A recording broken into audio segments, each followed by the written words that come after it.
Hello, welcome back to the Oracle Parlor podcast. Come into the parlor. I hope you have a cozy cup of tea to drink. Today, I'm going to be talking about one of my favorite things that I offer as a practitioner, and that is pet communication. And this is a topic that I really, really, really love. And I figured I would share a little bit of my background on how I got into pet communication, as well as some of the questions that I get asked quite a lot from people when I do pet communication sessions. So before I dive into the subject, a couple of things. One, first of all, is I just got done teaching a 2-hour class at the Crooked Path here in Burbank, and so my voice is a little tired. So in this episode, please forgive my scratchy, overworked voice. She's working hard today, but she's killing it. So here we are. Um, Second, it is important to note that I am not a vet.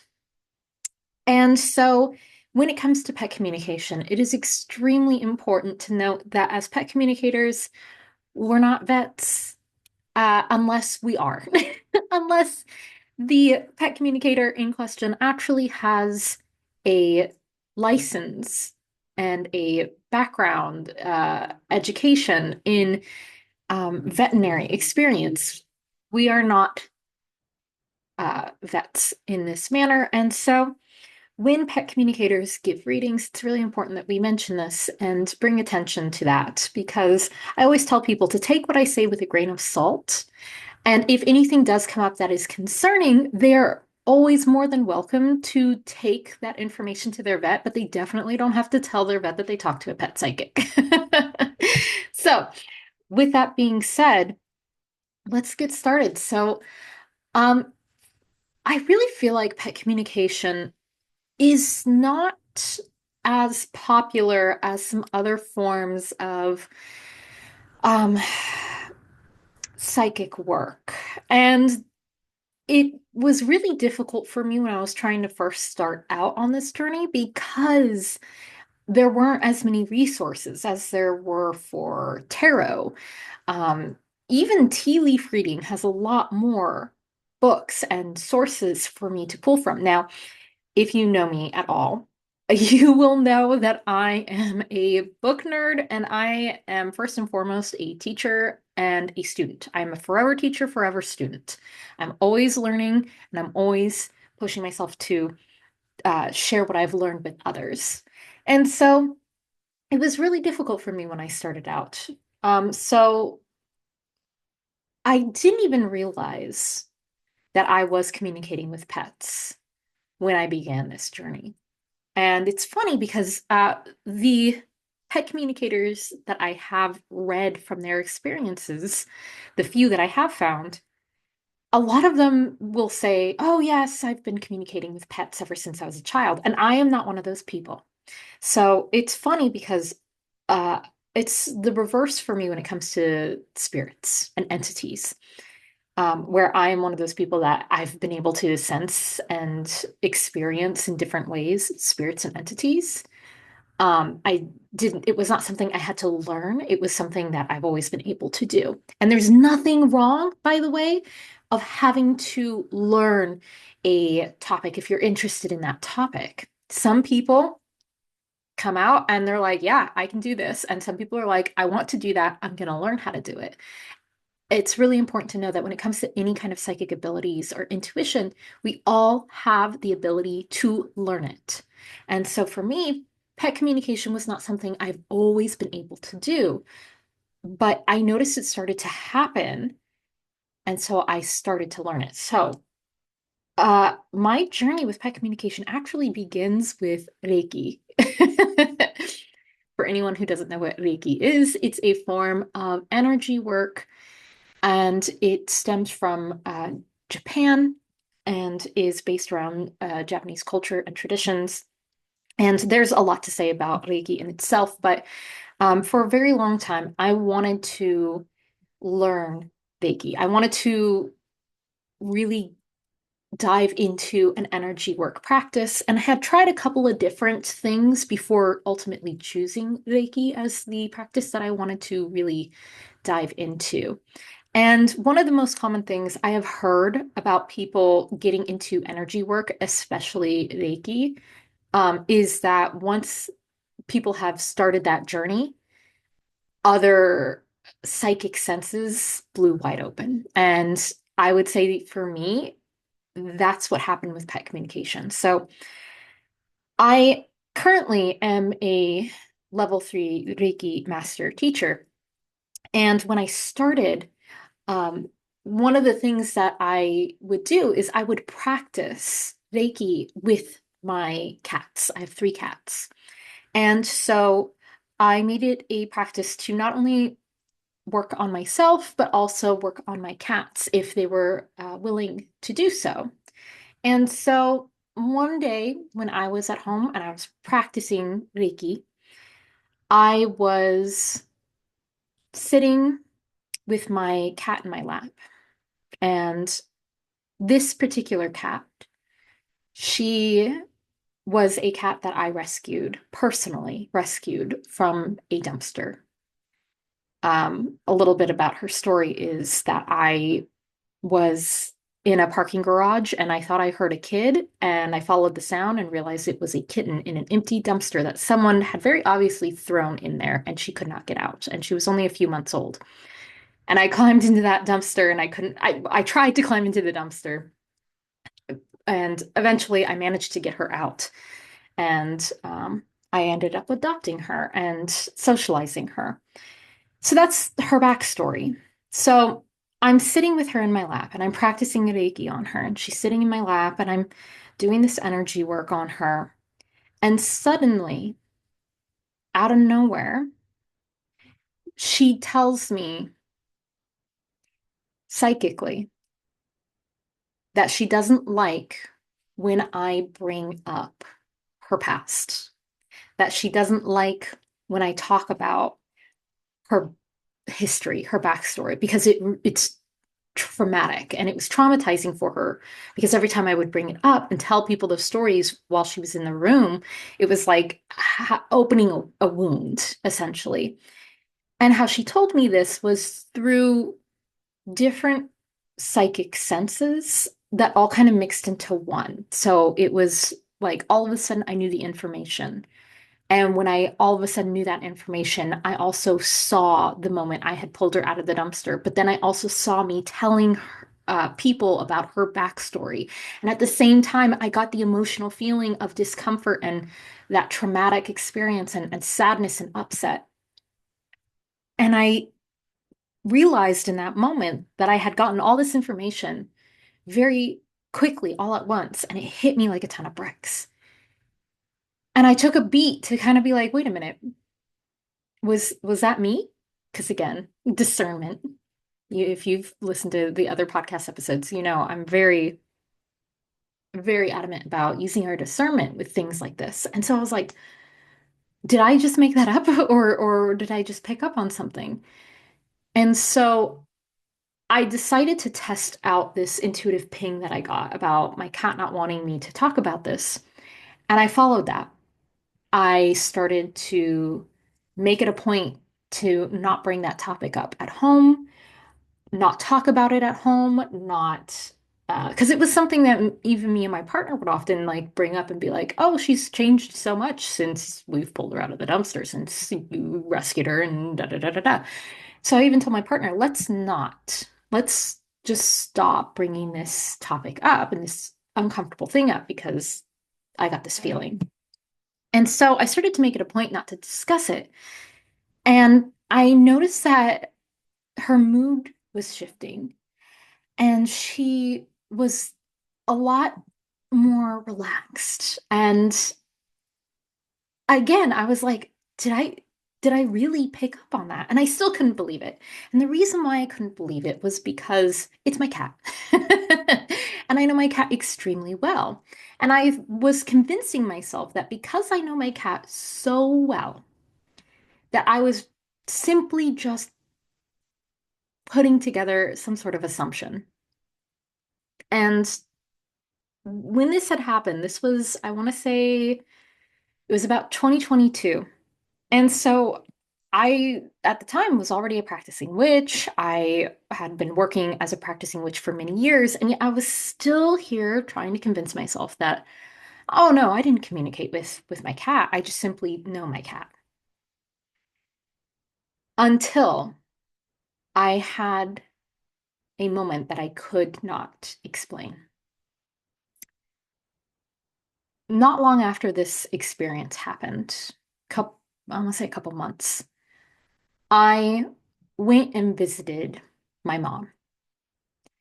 And at the time, my mom had a dog who was extremely old and had had a couple of scares uh, where they thought that he was going to pass, and then he didn't, and he would pull through somehow, and he would be fine, fine enough that he could still come day to day, but he was having a hard time. He was definitely at the end. And my mom was talking to me, and she was telling me while I was visiting her, she said, "Yeah, I really just don't understand it. I really don't get it because I, I can tell that he's struggling and I can tell that he's like at the end of his life and I love him so much, but I told him that he can go because I asked Mom, did you give him like that okay, that permission?" And she said, "Yeah, I said, you can, it's okay. If you're tired, it's okay. I understand." And so as she was telling me this, and I was sitting there, and the dog was there, and I was looking at him, I, through psychic senses, I got, I'm here because of her. I can't leave because I'm afraid it will happen again. And I was like, okay, what does that mean? So I investigated that and I was like, again, okay, what am I getting here? And then um I sensed through visuals, unfortunately, what had happened to this dog's past owners. And it was a very sad story. And trigger warning here. Um, that the previous owners had committed suicide. And I don't know all the details, but this is what he had told me. And this dog, was there for when that happened. And when they found the owners, they found the dog. So it was very traumatic for him. And he loved my mom so dearly. And he was telling me he was worried that she may do the same thing. Not to say that he was saying my mom was suicidal, but that he was so traumatized by that he wanted to make sure it was never going to happen again to anybody that he was in love with, which was my mom. He was in love with my mom. He loved her dearly. And so he was telling me that the reason why he was still there is because he wanted to ensure that she would be okay and that she would keep going. And he was afraid that if he left, that might happen again, if he wasn't there to prevent it again. So when I got this information, I was really shocked. And again, I wasn't sure where this was coming from. And so in the moment, I asked my mom, I said, "Mom, do you know what happened to his previous owners?" And she said, "Yeah, I do." And I said, did they, was it like really tragic? Like, what happened?" And so she told me, and it's exactly what I had sensed. And so I told my mom, based off of the information I had received, I said, I get the feeling that the reason why he's still pushing through and the reason why he's still here is for you. And he's really concerned about you, Mom. And you've given him permission, but it's not that he needs your permission as much as he needs to know that you will be okay. And so I had told her this, and she made it a point to start telling him, like, "Hey, I'll be okay. I will be okay. You don't have to worry about me. You can go and I'll be okay. You don't have to worry. You don't have to, you know. So she started telling him this, and not long after, he passed.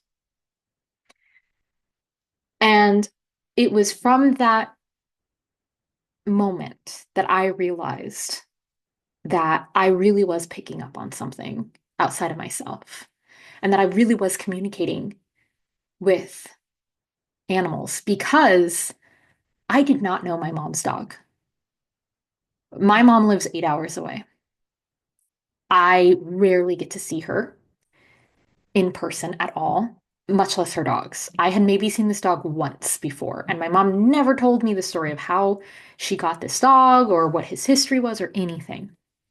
And so when this had happened, it really hit me that I was communicating with animals. I was actually tapping in. And so when this had happened, I finally was able to accept that, okay, I am able to tap in. I am receiving information from these pets. But even though I realized that this is what was going on, I still was not fully comfortable with saying that it was something that I could do. I simply saw it as a personal practice. I saw it as something I did just randomly, casually. If my cats had something to tell me, they would tell me. If I was at a cafe and a dog was telling me something, then they were telling me something, and that was it. It was just sort of like, okay, well, that's something I can do, and it's not really something that I offer. It's just sort of there. It just sort of happens. That's how I was viewing it at the time. And then, much like with my mediumship story and how I got into that, which I talk about in the episode with Mandy, uh, my my spirit team, the universe, whatever you want to call it, really pushed me into this work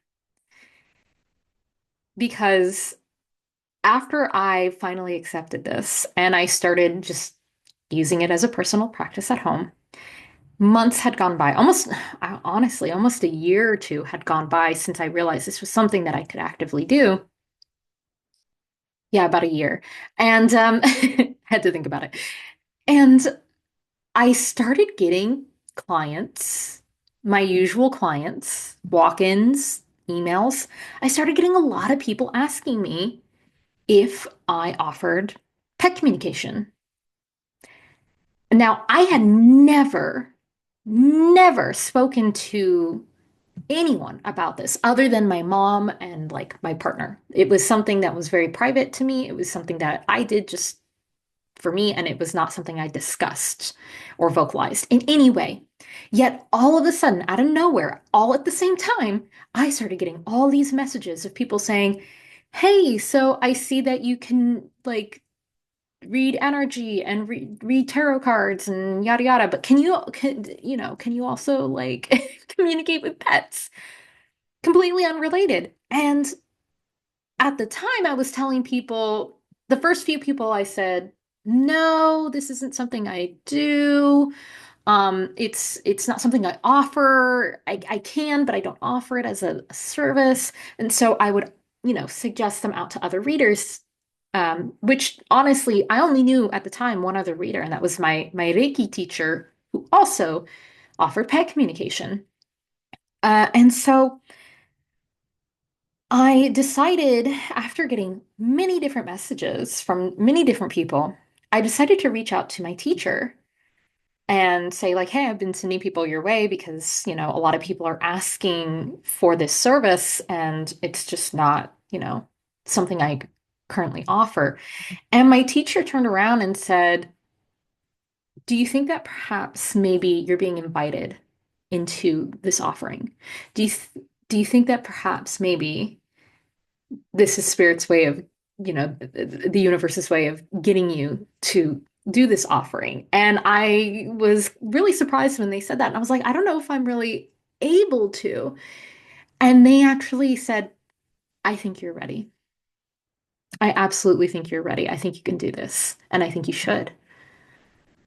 And so it really shook me, and it had never really occurred to me that it was something that I could practice to offer to someone.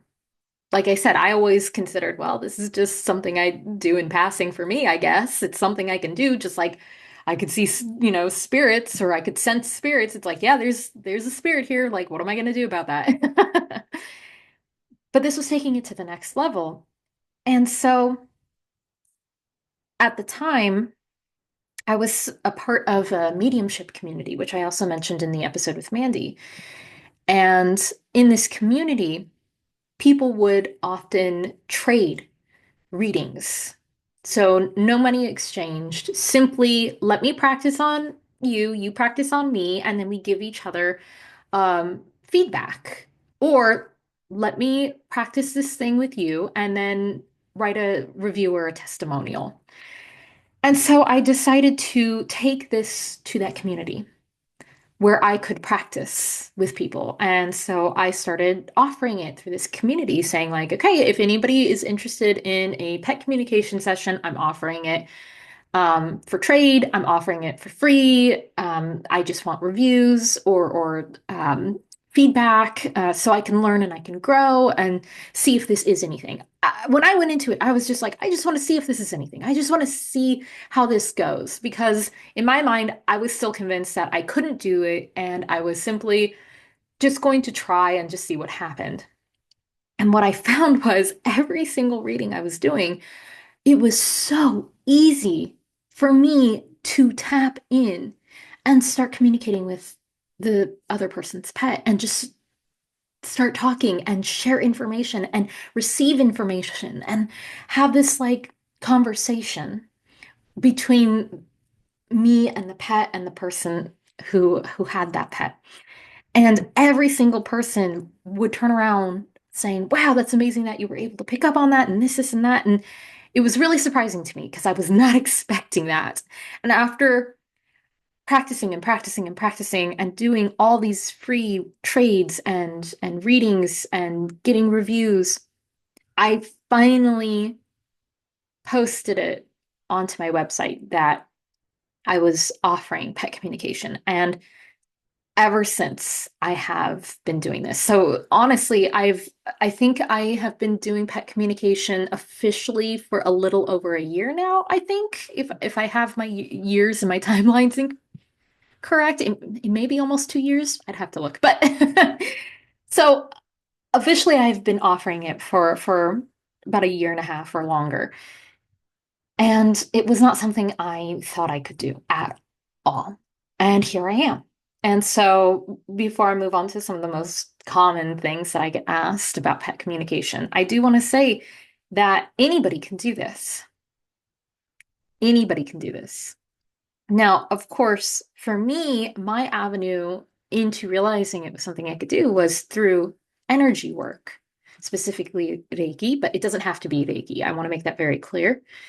Um, and the reason why is because when we are communicating with pets, it is done so through energy. And I'll get more into that in a second, but energy work was my doorway into this avenue.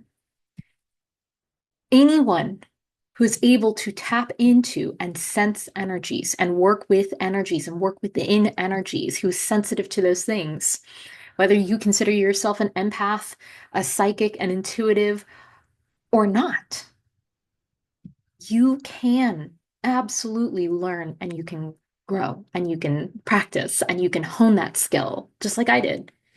I never, if you had asked me, if you asked Jenny from 3 years ago, hey, did you know that in 3 years you're going to be a professional pet communicator? I would not have believed you.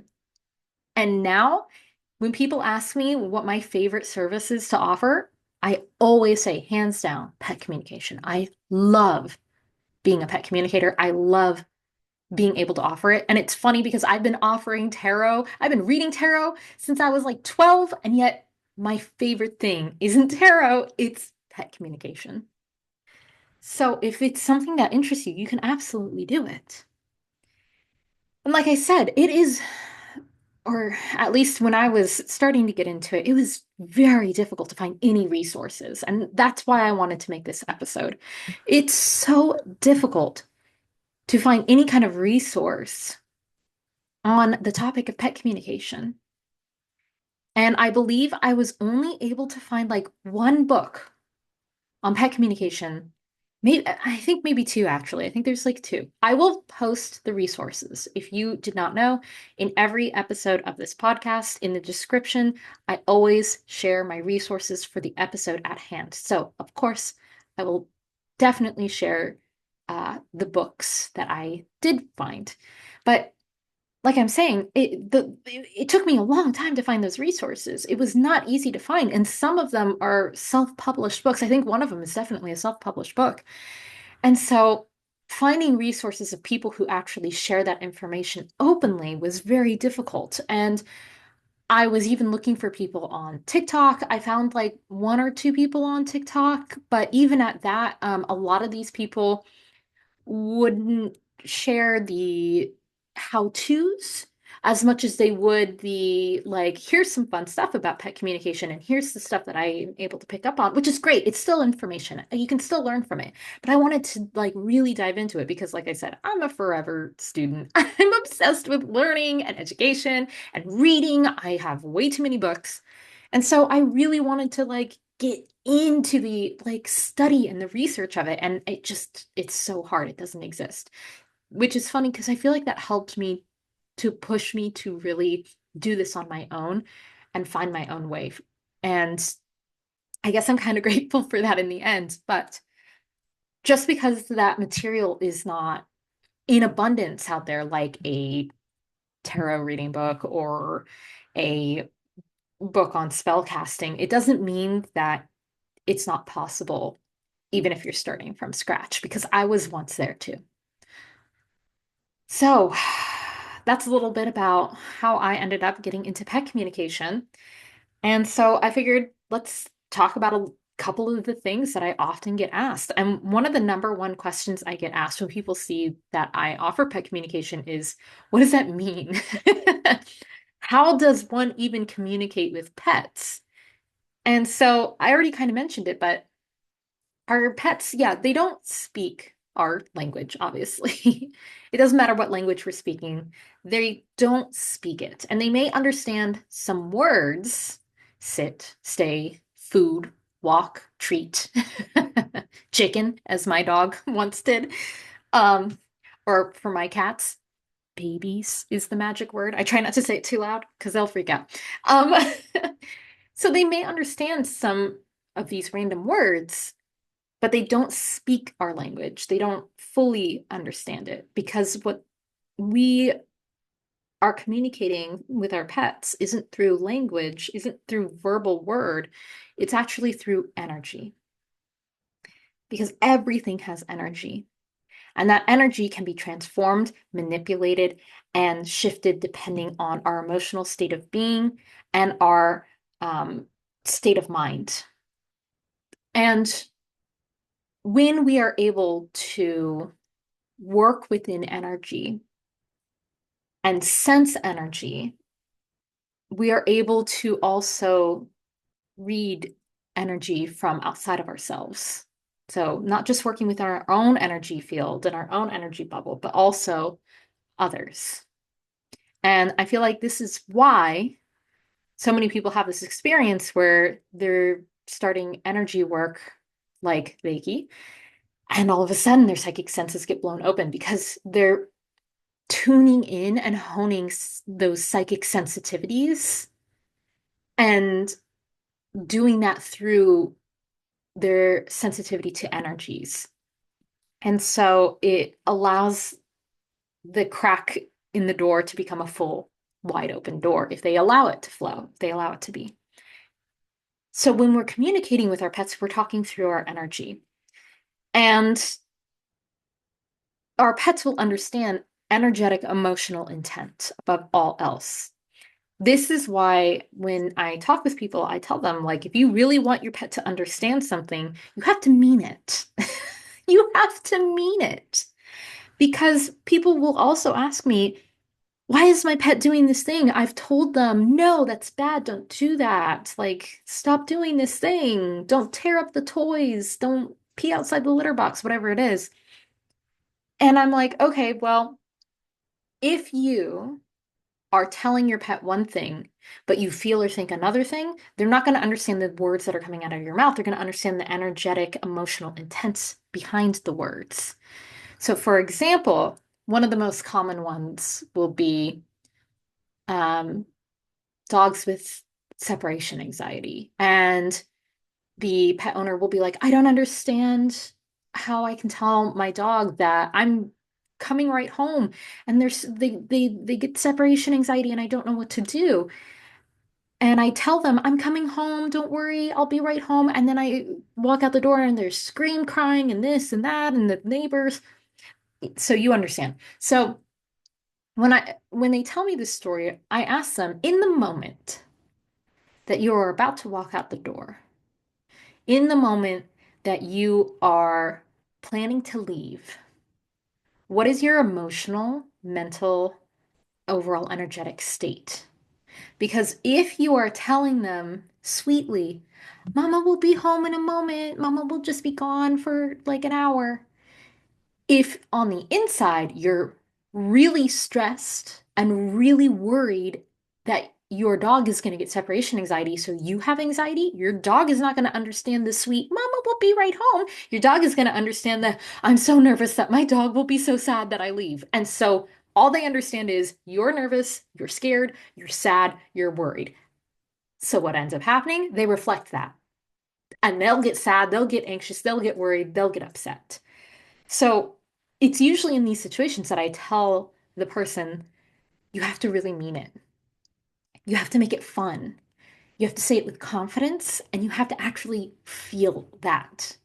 So when you say, Mama will be home in a little bit, you have to actually feel that, like, oh, I can't wait to see you when I come home. Don't worry. Like, I'll be like, you have to feel it. You can't just say it. And once you're able to do that, they will start to understand it. The other thing is that I tell people all the time that you're already communicating with your pets. Just like how I thought, oh, well, I'm just making it up, when my cat had told me her preference of not hearing her backstory all the time. I thought, well, I know my cat so well, and that's why I was able to pull this out of nowhere. Well, yes, but that's because I was already communicating with her even before that. So often when people sit down with me to have a pet communication session, so often people will say, oh my gosh, I totally thought that that's what they were doing and that's why they were doing it. I totally thought that they were thinking that or whatever. And I'm like, yes, because you're already doing it. I, in pet communication sessions, am usually just here to confirm everything you already sensed, but did not believe or were not aware of. Because sometimes people will just subconsciously receive from their pet that information and they will internalize it as, oh, I that's just me. I just thought of that. It's just coming from me. Rather than being like, whoa, hold on, I think I'm picking something up from my dog or my cat or my bird or my bunny or whatever. You're already doing it. It's about bringing awareness and intent to it. So we're shifting that energy from passive to receptive, right? And this is why I'm so adamant about saying anybody can do it. Anybody can start tapping into that.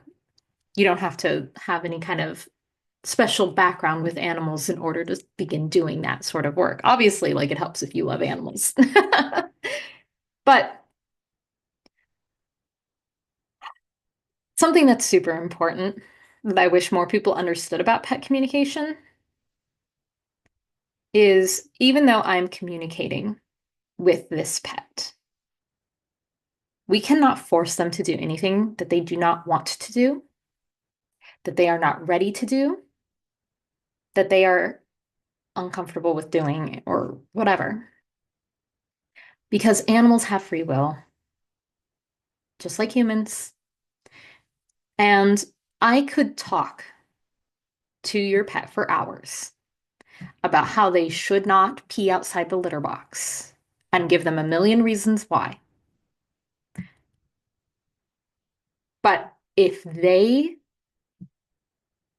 choose to continue with that behavior for whatever reason, whether it's a behavioral issue or a medical issue, we can't force them to suddenly stop doing that thing, whether it's peeing outside the litter box or stealing the food out of somebody else's bowl. It's very similar to when we go to therapy as humans. When we go to therapy as humans, we may go into a session and our therapist may tell us straight up to our face the exact thing we need to do to start healing and to do better. And we may hear it, we may nod. And then when we leave the room, we're like, I'm not going to do that. Screw that. We may completely disagree. And then over time, we may see, like, oh, maybe I should have taken that advice. Or sometimes we'll go into a therapy session and our therapist will tell us straight up to our face and we'll nod and go, oh my gosh, you're so right. You're so right. You're so right. And then we'll leave the session and we'll forget because we don't actually learn the lesson. We'll forget. And then a couple weeks later, we go back to therapy and the therapist will say the same exact thing and we learn the lesson all over again. And we're, like, yes, yes, oh my gosh, you're so right. You're so right. You're so right. And then you walk home and you forget about it. And it's the same with pets. They're not going to immediately learn it the first time. They may choose not to. It all depends on the situation. But just because we can communicate with them does not mean we can force them to stop doing anything or start doing something. That is up to that animal. And that is also up to you and what you are willing to do for them to help their situation. If I, as the pet communicator, tell you, hey, the reason why your cat is doing this thing is because the other cat is playing, or the other cat is using their bed and they're really upset about it. Your other cat's really upset about it. Let's just say somebody has two cats. One cat is acting out, and the other cat that you have is staying in the bed of the first cat, right? And that's what's causing the issue. If I, as a pet communicator, say, the cat that I'm connected in with would prefer you to get the other cat a separate bed so they can use the bed that they prefer, and you choose not to do anything about that, and the situation continues and gets worse, you haven't taken the time to help the cat in that situation, then of course nothing's going to change because nothing changed in the household. And this is something that happens quite often, unfortunately, is sometimes I will do a pet communication session. And then 6 months to a year later, maybe I bump into that person again because I have had this happen. And the person tells me, you were so right in that reading. However, I'm still having issues with XYZ things and yada, yada, yada. And the additional information they give me tells me they didn't actually change the situation. They didn't take the advice and try to assist the cat in that situation or the dog in that situation or whatever. So if you're not willing to do the work, you cannot expect your pet to do it all by themselves. You have to meet them halfway.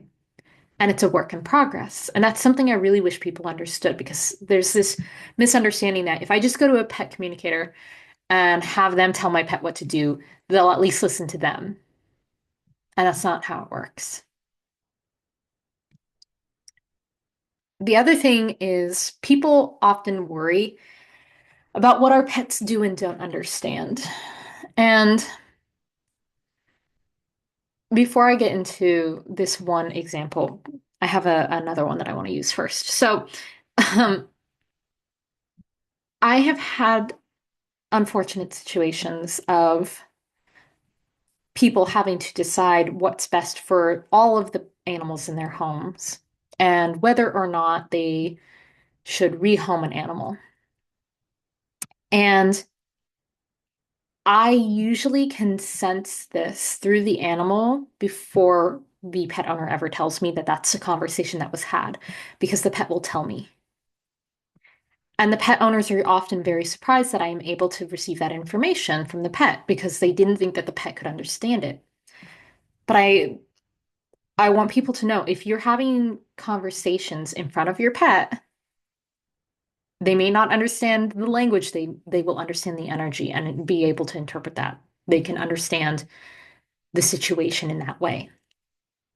And so, for example, um, there was uh, one time where someone came and they wanted to know, they wanted to connect in with their cat, and they said that their cat had a huge attitude and was kind of like pissy and really angry and didn't like when people got close to them. And I could sense through the cat that the pet owners would make fun of the cat and would call him names. Not, they weren't abusive, but they were verbally mean to the cat because the cat was mean, so they were verbally mean about the cat. They would talk bad about the cat, they would make fun of the cat, and all these things. So the cat started to fight back essentially and got grumpier and grumpier and angrier and angrier. And so I told this person, like, why are you like, you can't, you're hurting his feelings. He understands you. He knows what you're saying. He may not understand the words, but he feels it when you call him names, when you make fun of him. And you're not doing it in a lighthearted teasing way, but you're like, being very serious about it. Like when my boy cat is running around and he's got his kitty cat wildcat, late night zoomies, and he backflips off the couch and like face plants into the cat bed. I call him a goober. I call him a goofball. I say, "Oh my gosh, this guy, he can't even run straight." And I'm not saying it in a mean way. I'm saying it in a loving, lighthearted way. There's a difference. Our pets understand us and they understand our intent. So simply speaking nicer and having loving, kinder energies to them will shift their attitude. I have a cat who is extremely anxious, and she can be, to other people, very cold, very standoffish, and sometimes like inaccessible for any kind of love.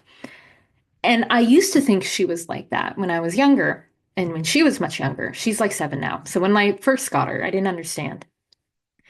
But the more that I worked with her, the more that I understood, if I just understand that she's coming from a place of anxiety and I still speak sweetly to her instead of getting mad, instead of calling her names, she may have an anxious reaction in the moment, but she immediately comes down and is very, very sweet and loving and very cuddly and but I don't call her names. I don't belittle her. I don't any of those things because I understand.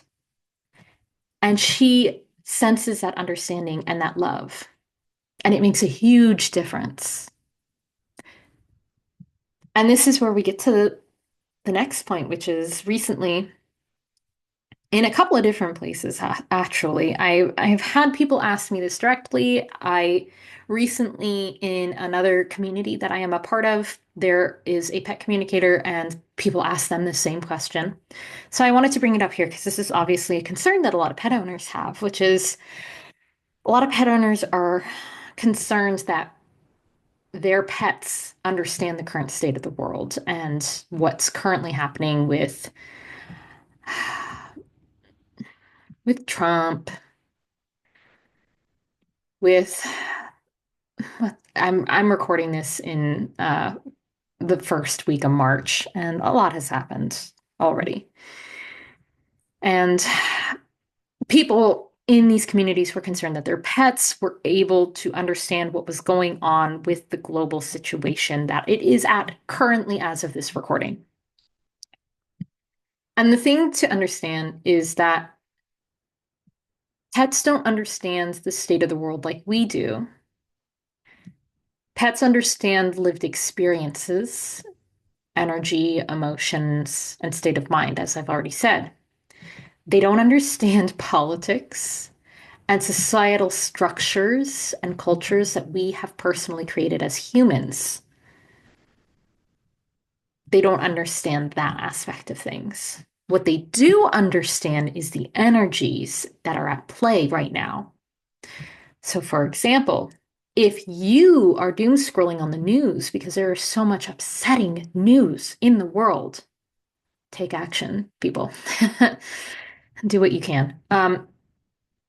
Your pet will sense your grief, your stress, your anxiety, your depression, whatever you're feeling. They will understand that. Now, do they understand that it's because of the BS political state of where things are and the climate of how this country is interacting with this country and the terrible things that are happening between this country and that country and the terrible laws or lack thereof at this point? Okay. Do they understand that? No. They understand how we feel about it, though. They understand that we're not happy about it, that we're upset. And every pet will react differently to this because I don't want people to be worried, like, oh, I have to constantly put on a mask around my pets so my pets aren't sad. No, it's important to be 100% yourself because some pets do their best to actually comfort you in those moments. You may have noticed before that in moments of sadness, distress, or whatever it may have been, your dog, your cat, your bunny, your bird, whatever, has tried to cheer you up, has tried to comfort you, has tried to make you laugh. Or maybe they'll get into things to take your attention away from your sadness in the moment. And you may not be happy about it, but hey, it got your mind off of it. That happens a lot more than you think. The point is that they aren't going to be doom scrolling right next to you. They will definitely feel the feelings with you, but there's no need to be sad or worried about them over feeling your emotions because they have boundaries. They have energetic boundaries if they choose to have them, just like we do. Because remember, our pets are and animals, they have free will, right? So, those are some of the most common questions and things that people will ask me when it comes to pet communication. And like I said, it's absolutely my favorite thing to do. I've been doing it for a while now, and I want people to be able to feel like it's not something that's completely out of reach if it's something that they're interested in.